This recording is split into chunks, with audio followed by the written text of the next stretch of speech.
ಎರಡನೇ ಪ್ರಶ್ನೆ, ಸಾರ್ವಜನಿಕ ಆಡಳಿತ ವ್ಯಕ್ತಿಯ ಹುಟ್ಟಿನಿಂದ ಮರಣದವರೆಗೆ ವ್ಯಾಪಕವಾಗಿ ಕಾರ್ಯನಿರ್ವಹಿಸುತ್ತದೆ. ಸಮರ್ಥಿಸಿ.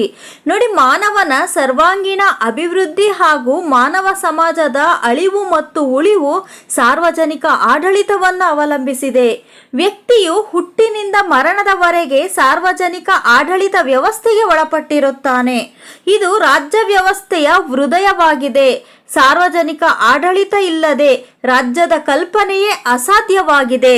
ನೆಕ್ಸ್ಟ್, ಸಾರ್ವಜನಿಕ ಅಥವಾ ಸರ್ಕಾರದ ನೀತಿಗಳನ್ನು ಕಾರ್ಯಗತಗೊಳಿಸಲು ಆಡಳಿತಾತ್ಮಕ ಯಂತ್ರ ಎಲ್ಲ ರಾಷ್ಟ್ರಗಳಲ್ಲಿಯೂ ಅತ್ಯವಶ್ಯಕವಾಗಿರುತ್ತದೆ.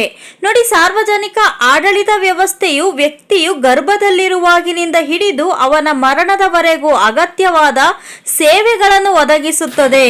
ಶಾಂತಿ ಹಾಗೂ ಸಮೃದ್ಧಿಯನ್ನು ಕಾಪಾಡಿ ಜನರ ಪ್ರಾಣ ಹಾಗೂ ಆಸ್ತಿ ರಕ್ಷಣೆ, ನ್ಯಾಯ ಒದಗಿಸುವುದು, ಶಿಕ್ಷಣ ನೀಡುವುದು ಹಾಗೂ ಉದ್ಯೋಗಾವಕಾಶ ಕಲ್ಪಿಸುವುದು, ಅವಶ್ಯಕ ವಸ್ತುಗಳನ್ನು ಪೂರೈಸುವುದು, ದೇಶವನ್ನು ಸಂರಕ್ಷಣೆ ಮಾಡುವುದು, ಆರ್ಥಿಕ ಸಮಾನತೆಯನ್ನು ಉಂಟು ಮಾಡುವುದು, ಕಾನೂನು ಮತ್ತು ನೀತಿಗಳನ್ನು ಜಾರಿಗೊಳಿಸುವುದರ ಮೂಲಕ ಸಾರ್ವಜನಿಕ ಆಡಳಿತವು ಸಮಾಜದಲ್ಲಿ ಜನರ ಚಟುವಟಿಕೆಗಳನ್ನು ನಿಯಂತ್ರಿಸಿ ಕಾನೂನು ಹಾಗೂ ವ್ಯವಸ್ಥೆಯನ್ನು ಕಾಪಾಡುತ್ತದೆ.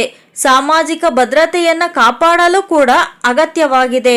ಫ್ರೆಂಡ್ಸ್, ಈ ವಿಡಿಯೋ ಇಷ್ಟ ಆದರೆ ಲೈಕ್ ಮಾಡಿ, ಶೇರ್ ಮಾಡಿ, ಹಾಗೆ ಸಬ್ಸ್ಕ್ರೈಬ್ ಮಾಡೋದನ್ನು ಮರಿಬೇಡಿ. Thank you.